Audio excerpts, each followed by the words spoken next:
যেটা চাবে শেষ পর্যন্ত সেইটাই হবে। এখন সে অন্তর্বর্তীকালীন সরকারি আছে নির্বাচনের আগে 30 দিন, সে 90 দিনের মধ্যে কি সে বিচার করবে? তারা ক্ষমতায় থাকাকালীন এই অঘটন ঘটছে।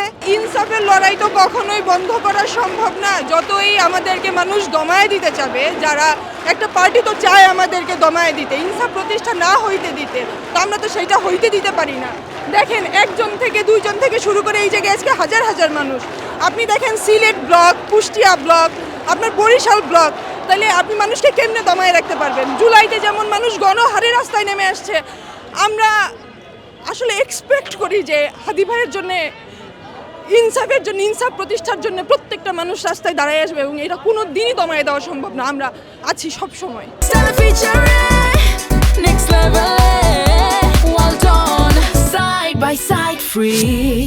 আমি রাজনৈতিক ব্যক্তিদের ব্যাপারে কোনো কথা বলতে পারবো না, কারণ রাজনৈতিক ব্যক্তিরাও জনগণের বাইরে যায় কোনো কিছুই না। আগে জনগণ, তারপরে রাজনীতি। জনগণ যেটা চাবে শেষ পর্যন্ত সেইটাই হবে, এবং এইটাই জনগণের কথা প্রতিষ্ঠিত হওয়া মানেই ইনসাফ প্রতিষ্ঠিত হওয়া। এখন যদি পারে আলহামদুলিল্লাহ, যদি না পারে সেটা তো অন্তর্বর্তীকালীন সরকারের মানে চরম থেকে চরমতম ব্যর্থতা। এখন আমরা চাই যত দ্রুত সময়ে সম্ভব বিচার প্রতিষ্ঠিত করা। যেমন আমাদের আসিফ নজরুল সাহেব বলেছেন যে 90 চার্জশিট জমা দেওয়ার 90 দিনের মধ্যে হচ্ছে সে বিচার করবে।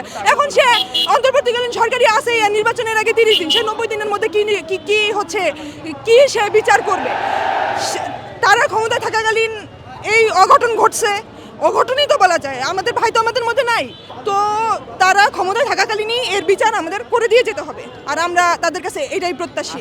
তার 90 দিন আসলে কোন সময়ের কোন মানে তার সম্পর্কে আমার আসলে কিছু বলার নাই।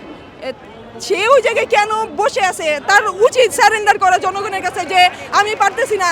এখন সে স্যারেন্ডার করলেও তো আমরা এখন আর মেনে নিব না, কারণ যে এতদিন ধরে সে লুতুপুতু কেন করলো? এত লুতুপুতু করলে তো চলবে না। সে এত লুতুপুতু করে এসে নির্বাচনের 30 দিন আগে এখন বলবে যে না আসলে আমি পারছি না, আমি স্যারেন্ডার। এখন সে স্যারেন্ডার করলেও তো আমরা স্যারেন্ডার আমাদের মেনে নেওয়া উচিত না। এখন দেখা যাক কি হয়, আমরা প্রত্যাশী।